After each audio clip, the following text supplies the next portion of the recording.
So you are welcome to another edition of our weekly get together.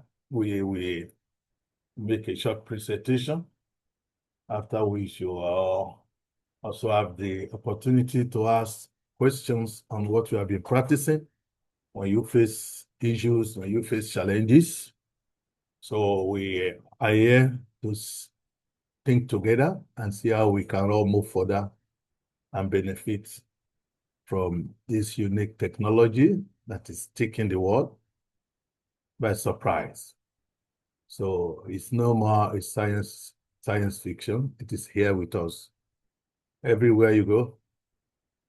So everywhere you go, you will get to know area of AI, machine learning, data science, with the AI being the driving force. So we can no longer ignore it, especially when you look at the fact that the only thing necessary for evil to triumph is for the good ones to do nothing. So the power of AI is so huge that if we allow it to be taken over by people of vices alone, then the world will be in big trouble. The world will be in big trouble. So we need people to come on board and then see this powerful technology. How can we use it for the positive good of our people? Yeah, the power is immense. We can use it to really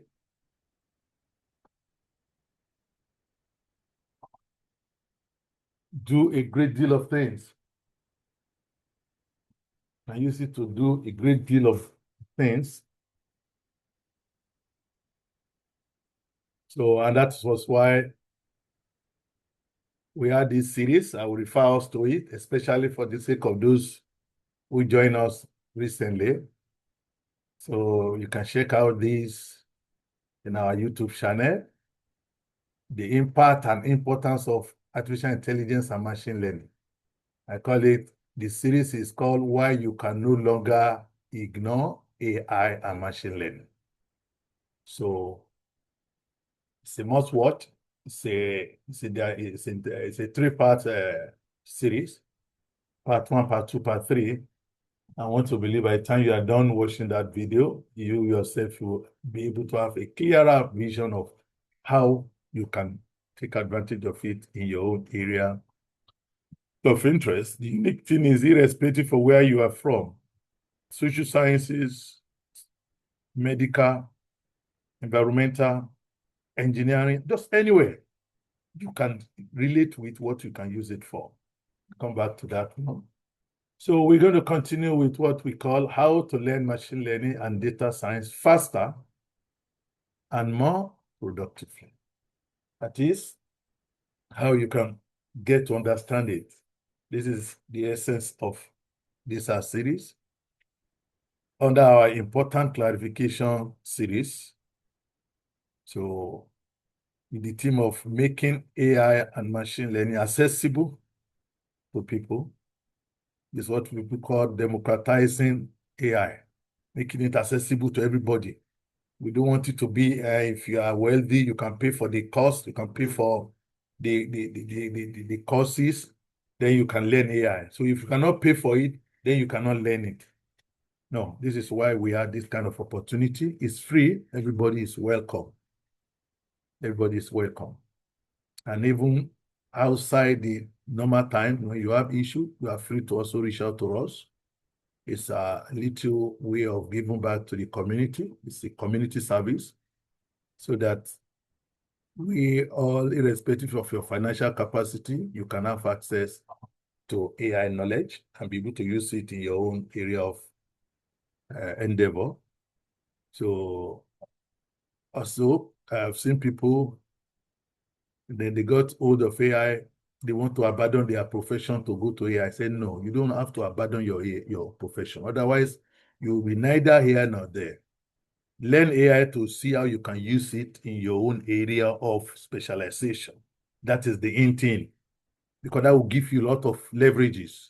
You make it to become very important. Imagine a civil engineer that knows how to use AI to do a lot of proactive decision making. He will be easily hired. People will be looking for him to come and work for them, compared to a civil engineer who says, no, I don't need AI. At a point in time, it's not that AI will take over your job.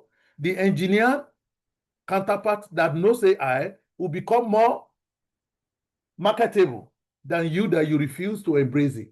That is the silent point we make it. So we want to make AI accessible in what they call democratizing AI. Also, we promote ethical utilization of AI. Very, very important. Don't use it with what is not good. Don't deliberately promote bias. You see, bias is real.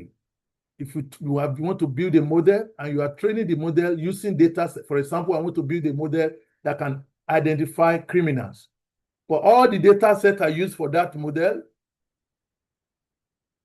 that are negative, I make sure that they are not from a particular tribe. I make sure that everybody from tribe A, the data set from that tribe A, they are going to be not a criminal. But tribe B, I make sure that all the criminal cases I want to use for training, I make sure they are from tribe B. The problem is going to be whenever you have tribe B being tested, it will always identify them as criminal because we allow the data to be biased from the beginning. A lot of bad guy that does this kind of thing, it is not good. Racism is bad. So when you make AI to promote racism, it does it at a scale, a huge level that is unexpected. And that's why we have to be very careful. So we promote ethical. So when you are training, you make sure that, okay, we're building a system. Don't stereotype a particular tribe. No. Bring data of every tribe has people who are good and also people who are not, who are criminal oriented. Bring the data from all the tribes, both positive and negative, so that the system can have a fair share of understanding the pattern recognition system to be done on this important project. So this is part of what we call ethical. This is what we call ethical utilization that we also promote. In addition to making it accessible to everybody, we promote ethical utilization, of course, and the life-changing, positive life-changing opportunity that it also brings to people. So in our short time of running this series, we started in 2020, if I'm not mistaken, or 2021. Since then, a lot of people have benefited and they are taking their profession to another level in terms of reality. And what they can do that initially they couldn't do that. So this is what we call us to. So when we encourage those that are here to be aware of this kind of opportunity, please don't hide it from them. Let us share it and let it go far and wide, so more and more people can take benefit. Now, moving forward, we showed us last week, 2 weeks ago, the iterative machine learning model building framework. You see, everybody can relate with data. For long, data analytics, data science has been in existence. However, the only thing that is now different is the incursion of machine learning into data analysis. It has changed the face of everything. What you can now do with your data is so huge that they say data is the next oil and gas. You see companies that were not known before. The moment they start using data analytics with machine learning, you see them jump from nowhere to become the top 100. Another few years, they become the top 10 because they started using data analytics. So usually data analysis was being used to be done. You usually carry out using statistical methods, regression analysis and the like, where you draw a regression line and host of others. However, with the arrival of machine learning, brought a lot of possibility into it. Even other aspects of AI, when you add machine learning to them, they become very powerful, like natural language processing, like NLP. It's been with us for long, but the impact was not really very much felt. However, when machine learning was added to NLP, then it produced what we know as generative AI, like ChatGPT, Perplexity, Copilot, DeepSeek, and also of others that you're now hearing about. That is NLP plus machine learning. When you want your robotics has been here for long. You want it to be very powerful, you add machine learning to it, and it takes it to places. So with similar vein, so data science has been with us for long. However, the incursion of machine learning to it, when they got to know that, using machine learning can create unprecedented capacity and capability for data science, especially when you process big data. In big data, you have some few characteristics like velocity, the data in motion. You want to take decision why the data is coming in immediately. You don't want to wait. Unfortunately, statistics can only process frozen data. Frozen data. You have to freeze your data to use statistic on it. It means you download the data. No data should enter it. Then you can analyze, calculate the mean, the median. Then you can do the regression line and the likes. However, things have changed. We want to take decision as we are moving. You see, imagine you are traveling to, maybe you are traveling from one state to another state. You reach the capital city, let's say from Ondo State, I'm going to Kano State. So when I reach Lokoja in Kogi, maybe I had a stopover for 1 day or two, or for a few hours. Because you use Google Map, Google already reported you to some of the businesses that had contact with them. So person is traveling, is staying in Lokoja for a few hours. Can you send your promotion to that person? They need to send the promotional case immediately. Otherwise, if they waited for 4 or 5 hours because they need to download the data and then send it to me, maybe by then I'm already on my way, almost entering Abuja. If they send it at that point in time when I'm already in Abuja, that promotion in Lokoja is already useless. So this is the implication of big data. So in big data, we need to take decision immediately so that we can communicate, make the necessary advertisement before it leaves Lokoja. You need a system that can process the data while the data is changing. We can't wait for downloading it, freezing it, and then use statistics and then communicate to the person. By that time, the person is gone. This is area where machine learning has changed the whole thing. With machine learning, you can process data that is in motion. Statistics cannot do that.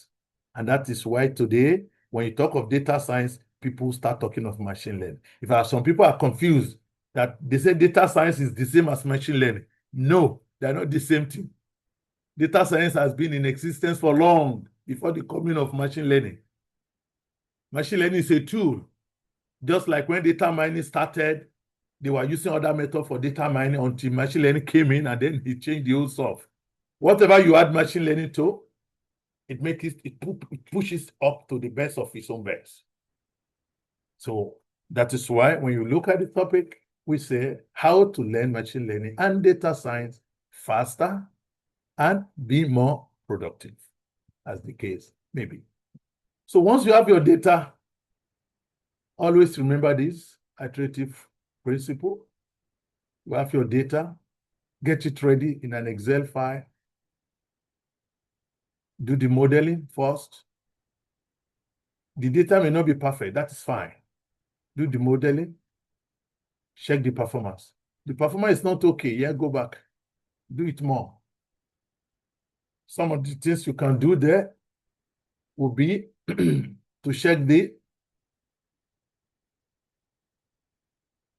hyperparameters. Can play with hyperparameters. Let's say I started with KNN. The hyperparameter for KNN is K.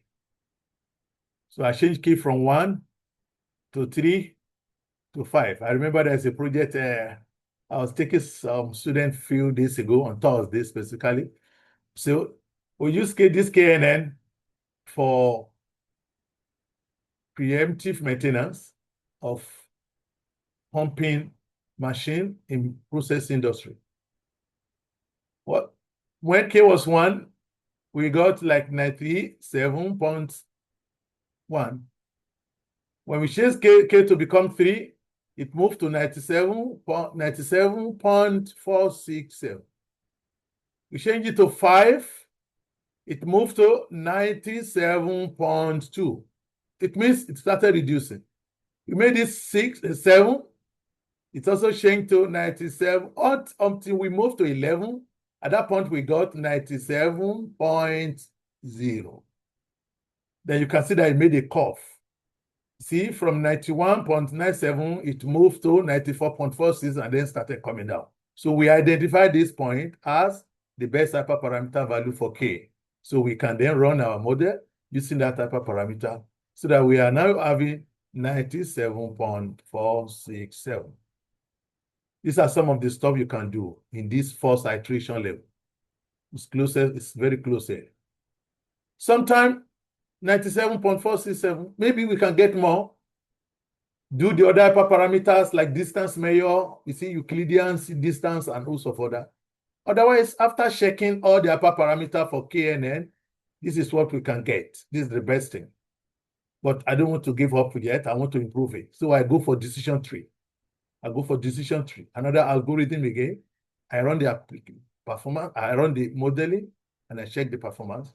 I keep going back to showing the hyperparameter of the decision tree. Maybe decision tree even got stuck at maybe 98.2. You can see better than this one. I check all possible feasible ones and then go with the one that gave me the best result. Sometimes you may not be that very lucky. After the first iteration, you may be stuck at 45% accuracy. Very poor. In that case, you may have to go back. Go to feature engineering. There, you may have to play with your features. Maybe you have a feature that is date. That feature has date, which is the date of birth or date that the activity took place. And I decide to break into 3. Date is only one attribute. Maybe 17 to 1979. So I break into 3. Day, month, and year. So I now have additional, instead of one variable, one feature, I introduce 2 extra features. You see, 3 features now replaces only 1. So you can have more features.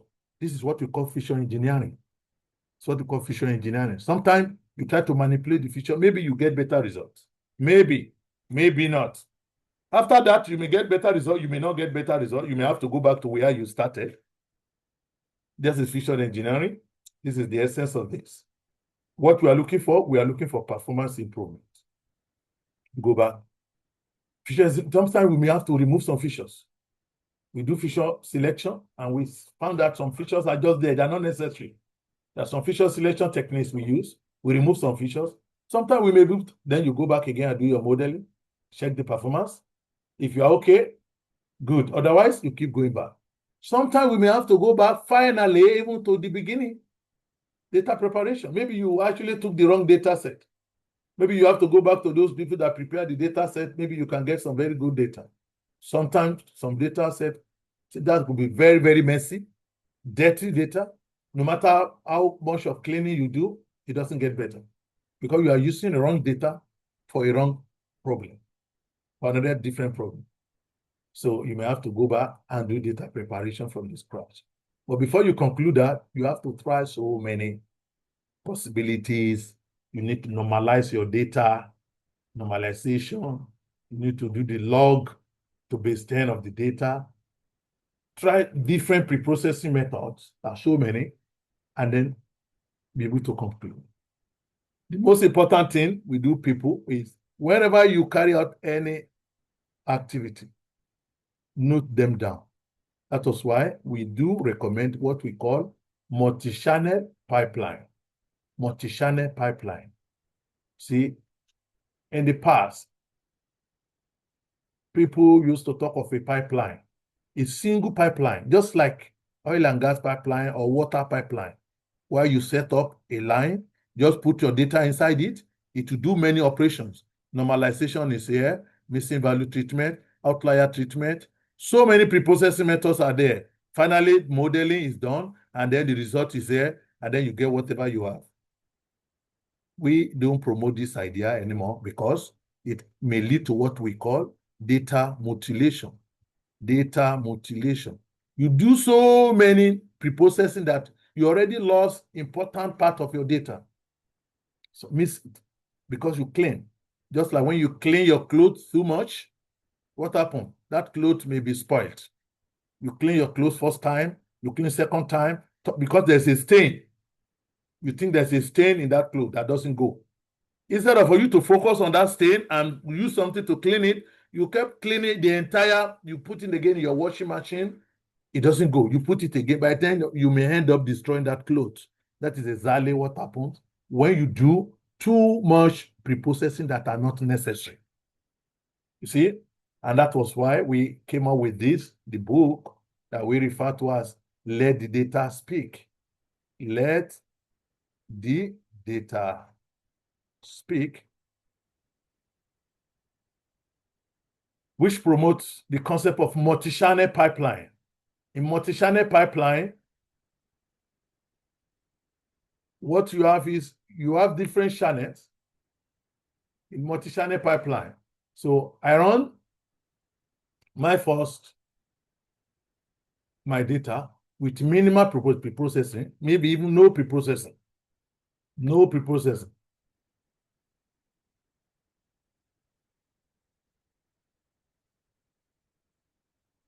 Maybe no preprocessing. I run it, first one with a minimal preprocessing or none. So I achieve 97.4667. Then I go for another one. Here, I decide to do normalization. So I got 96.44. Then I added normalization plus outlier detector, another pipeline. And here I'm getting 97.8. So for every preprocessing you had, create a new pipeline for it. So at the end of the day, I have another one here. I'm going to do feature selection. I'm doing also outlier detection. I'm also doing normalization. And I found out that by that time, I'm getting already 98.6. So every preprocessing or group of preprocessing methods, make sure you create a new pipeline for them. So that you can now compare at the end of the day, which of them give me the best. We can now say, okay, for this problem, I'm going to use this kind of pipeline, a pipeline that has feature selection, that has outlier detection, and that also has normalization. When you have another data set, it doesn't mean that this one will get you the best result. It may be the original one without any preprocessing that gives you the result. And it happened before. One of our members who was working on his PhD, well, as he used a lot of preprocessing, I was not getting what he was expecting until he joined us, attended some of our sessions, and got this idea of let the data speak. When he joined when the book was just released, and he was able to implement it, and he contacted me, appreciating, because he defended his PhD shortly after that incident, because he was able to go back to the original data set and run the experiment, and he got better result that he has been envisaging without the excessive preprocessing that has rendered his data to be data mutilated version of the data set. So these are very important factual points that we have to take note when we are trying to use machine learning for data mining, data science, and other data analytics processes. Okay. So, that last 2 weeks we recommend for us, still on how to learn it faster. So I gave us this, and I said this is already on our platform. For the sake of those that join, please, the coordinator should help us post it to the platform so that they can have a copy of this slide. For those who just join us, get through these 4 videos. They're on our YouTube channel for free. And that will give you pretty clear understanding of what machine learning is and what it can do. After that, you move to these 3 videos that demonstrate, that will teach you how to demonstrate, or how to demonstrate what you learned in the previous 4 videos. So all the 7 videos, that is 4 plus 3, run for 2.5 hours. So it means within 2.5 hours, you can build your first machine learning model in your data analytics work. So it's not difficult. We encourage us all to do that. And then jot down whatever you are mistake, or maybe anything that is not clear to you. That is the essence of this kind of meeting. Okay, so don't think you are just joining, oh, I've missed a lot. We didn't miss a lot. You can always catch up. Note down whatever you cannot get while you're watching the videos, and then you can ask your question, and that's why we'll be stopping soon to give room for people to ask any question they might have encountered in the course of watching those videos, and try to learn to meet up. So irrespective of when you join, you can always meet up and do a great job with in your own area of interest. Yeah, so those are the 7 videos. You can also get them on our YouTube channel. However, for those, and also we also mentioned different angle, either you are from computing background or you are from diverse background, you can all benefit uniquely in a way. Pick up the data set from your area and see how you can analyze it. You can get data from online. On later, you can then build your own personal data set.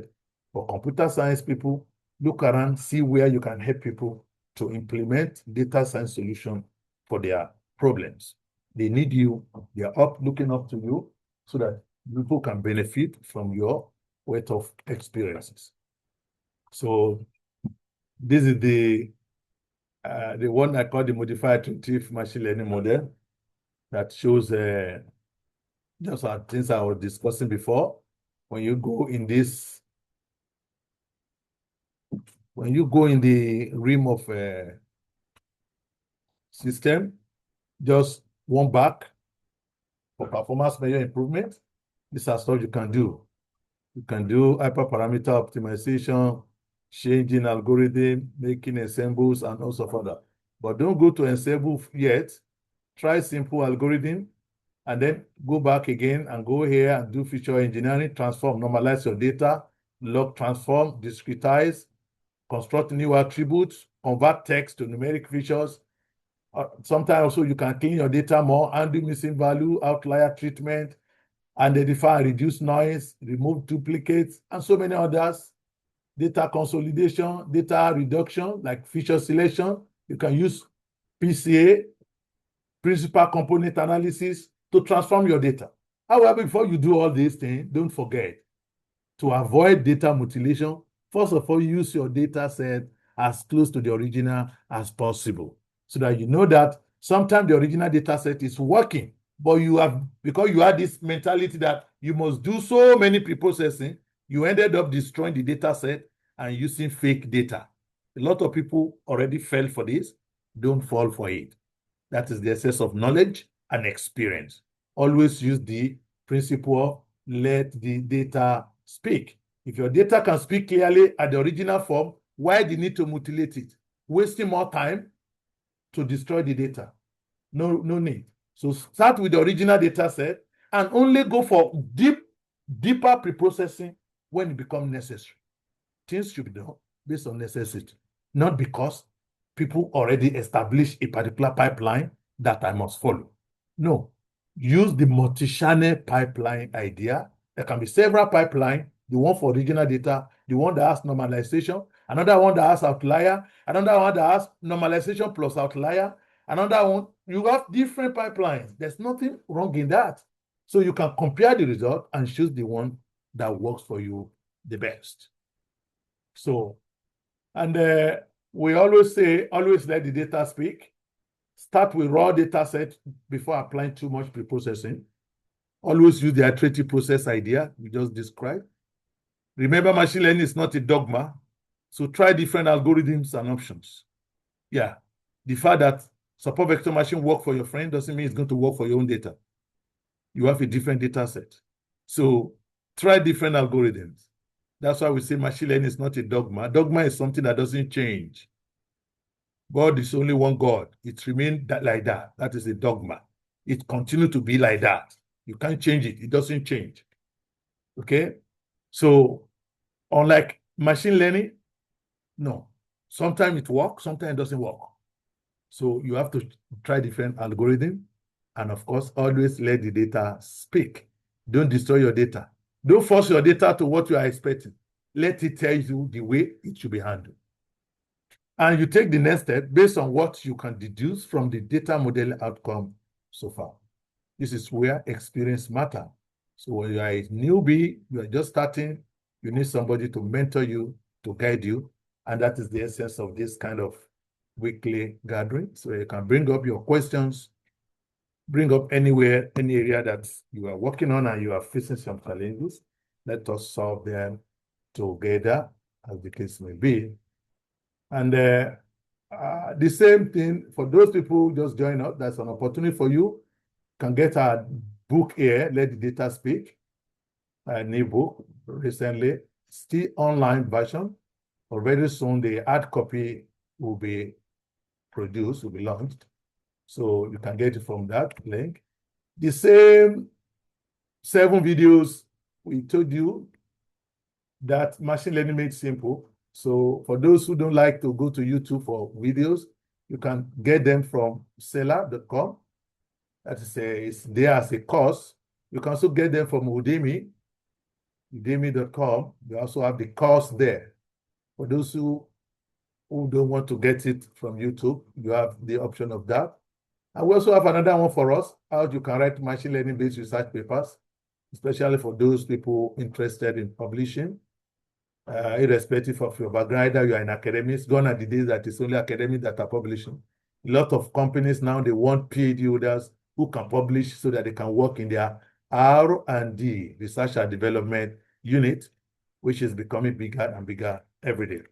So, yeah, I want to believe at this point we are going to stop the presentation to give room for people who may have 1 or 2 questions or clarification to make. Please, if you are just joining us, try to watch those videos. Once again, they are all here. So either you take it from here, or you take it from, these are the 7 videos. We do 2.5 hours, at least it's a must for everybody. So just go to YouTube channel, you can search for it, you get it there. I call it Hello World from Machine Learning Model. So your first attempt at modeling, try to do that. And for those who want to go the coursework courses based, you also have them up there to check. So thank you very much all for, again, being part of our learning today. So we move now to the question and answer section, if there is any. Thank you very much. Have a blessed weekend and wish you all the best.